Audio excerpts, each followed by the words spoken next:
Delphine de Vigan, qui avait eu le prix Renaudot il y a quelques années, avait publié un livre qui s'appelait Les Loyautés, l'année dernière, je crois, où elle racontait la détresse de deux adolescents qui s'alcoolisaient sous un escalier. Là, après Les Loyautés, elle revient avec un livre qui s'appelle Les Gratitudes, et où elle parle d'un sujet qui n'est pas très réjouissant non plus, qui est le sort d'une vieille dame qui se retrouve dans un EHPAD dont elle ne ressortira vraisemblablement pas. Donc c'est un endroit où attendre, je cite, est une occupation à part entière, où vieillir, c'est apprendre à perdre, et notamment à perdre ses mots. Cette dame, elle perd ses mots petit à petit, ce qui fait qu'elle fait des cuirs en permanence, et certains sont assez évocateurs. Par exemple, à chaque jour, elle dit à chaque jour suffit sa chaîne, ce qui résume un peu sa situation. Merci au lieu de merci, d'abord au lieu de d'accord, et tirer à 4 tringles au lieu de 4 épingles, au bout d'un moment. Elle perd ses mots, donc ce sont des choses qui arrivent. Et cette dame, viennent lui rendre visite deux personnes qui prennent en charge la narration, qui sont une jeune femme à laquelle elle est attachée pour des raisons qu'on devine au fil du livre. Le livre est assez bien construit de ce point de vue-là, c'est-à-dire que la nature des relations entre les personnages se dévoile peu à peu. Et puis de l'autre côté, un jeune orthophoniste qui vient s'occuper d'elle très, très bravement. Et moi, j'ai beaucoup aimé ce livre. Je trouve la fin un petit peu plus faible, mais peu importe.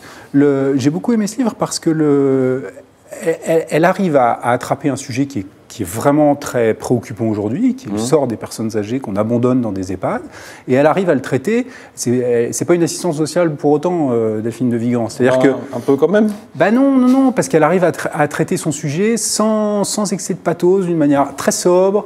Je sais pas ce qu'il vous faut. Ah non, c'est assez fin, c'est assez délicat. Elle a une façon de faire entendre des voix. Ces deux jeunes gens sont très gentils. Cette vieille dame est très gentille, a vécu quelque chose d'atroce pendant la Seconde Guerre mondiale. Il n'y a qu'une méchante, qui est la directrice de l'EHPAD, évidemment. Oui, qui lui a parlé dans des cauchemars, d'ailleurs, très pour le coup, très réussi aussi, je trouve. C'est tellement caricatural, c'est vraiment la phrase de Gide que vous adorez, c'est avec des beaux sentiments qu'on fait de la mauvaise littérature. On est en plein dedans, parce que malheureusement Delphine de Vigan n'est pas l'abbé Prévost ou Victor Hugo, et que quand on met des beaux sentiments dans un livre, pour faire de la grande littérature, il faut s'accrocher, et là c'est complètement raté de ce point de vue-là. Il y avait une petite tendance chez elle, dès qu'elle s'attachait à des problèmes sociaux ou sociologiques, à déborder vers une espèce de politiquement correct, de les gentils, les méchants, les pauvres, les drogués, les alcooliques, etc. Et là, ça fait 2 livres, elle est en plein dedans. C'est-à-dire, autant les précédents, moi j'ai adoré, je suis d'autant plus catastrophé par ce livre que je... Catastrophé. Mais oui, catastrophé, pour cette raison-là, parce que pour moi c'est une grande romancière. J'ai beaucoup aimé la plupart de ses livres dès le début, je l'ai vraiment suivi depuis le début.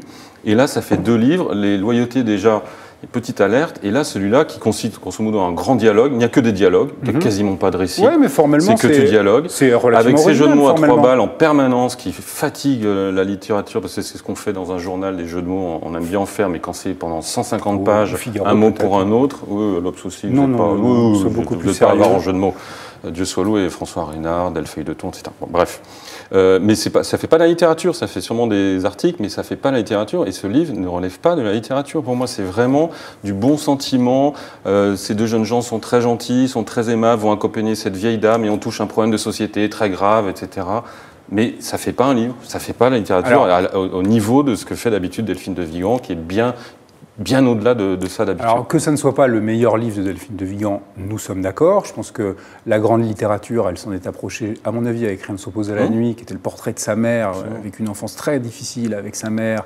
Et c'est peut-être ça, d'ailleurs, qui l'a rendu sensible, comme ça, à la douleur de certaines personnes, aux difficultés de l'existence, à la question de la transmission aussi, d'une génération à une autre, qui me semble assez bien posée dans ce livre. Alors, c'est un petit livre, c'est un livre qui est assez simple, avec des personnages qui sont assez simples, mais encore une fois, je trouve que la question des bons sentiments, elle la règle d'une certaine manière en confrontant ces personnages à une situation qui est très dure, et en dévoilant ces personnages petit à petit. Je trouve vraiment... Mais dévoilant du tout, ils sont monochromes en termes de... Ils sont dévoués, ils tombent amoureux de cette vieille dame, ils veulent l'aider, il n'y a pas une critique, il n'y a pas un agacement, il n'y a pas un énervement, ils sont à son service du début à la fin, et ils ne communiquent pas entre eux, c'est elle qui va faire le lien entre les deux, mais tout est cousu de fil blanc.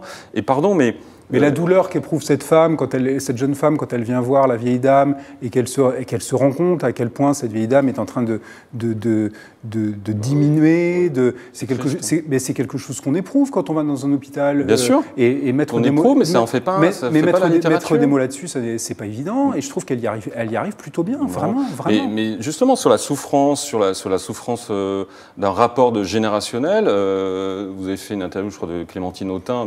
Le livre de Clémentine Autain est 10 fois meilleur que ça dans un registre relatif. Si, c'est un registre. Delphine de Vigan aurait pu faire un livre du type de ce qu'a fait Clémentine Autain. Elle l'a déjà fait, elle a fait Rien ne s'oppose à la nuit, qui est un livre sur sa mère. Clémentine Autain fait un récit de son enfance avec sa mère. C'est la même famille. Et quand Delphine de Vigan est dans ce registre, elle est très bonne. Et je trouve que ce registre-là donne l'impression. Alors, je ne veux pas en tirer des conclusions, mais le fait que son éditrice, qui est excellente, qui s'appelle Karina Ossine, soit partie chez Gallimard, ça donne vraiment l'impression que je donne un dernier livre à la thèse, parce que je dois rendre un livre à la thèse moyen, et puis peut-être que j'irai chez Gallimard avec Karina Ossine et j'aurai peut-être le Goncourt. Je veux croire que c'est pas ça, mais 2 livres. C'est pas les bons sentiments. 2 livres en un an de Delphine de Vigan. Vous êtes quand même un peu. Mais pardon, mais quand elle fait des bons livres, elle met 2-3 ans à les faire. Celui-là, le précédent date d'il y a un an, donc en un an, elle fait 2 livres qui sont pas terribles. Moi, je me pose des questions et je suis déçu. Voilà, ce sont des livres mineurs qui sont relativement brefs. Ça ne veut pas dire qu'ils sont à jeter à la poubelle. Je ne dis pas qu'ils sont à jeter à la poubelle, mais j'ai peur que le public. C'est une catastrophe. C'est pas une catastrophe. C'est une catastrophe par rapport au niveau où elle était. C'est une chute terrible. C'est ça qui me vraiment. Je sais pas. Moi, je suis triste. Voilà, je suis triste. Je suis déçu. J'aime pas être déçu par quelqu'un que j'admirais. Je crois. J'ai le sentiment de me faire avoir, d'être arnaqué. Encore une fois, que du dialogue, aucun travail d'écriture. Sinon, ces jeux de mots à 3 balles pendant 200 pages. Non, c'est pas digne de son talent. Formellement, bâtir un roman uniquement sur des dialogues, c'est une forme de travail d'écriture. Je suis désolé. Mais voilà. C'est très audacieux, c'est très ambitieux, et quand c'est raté, c'est raté. C'est votre avis.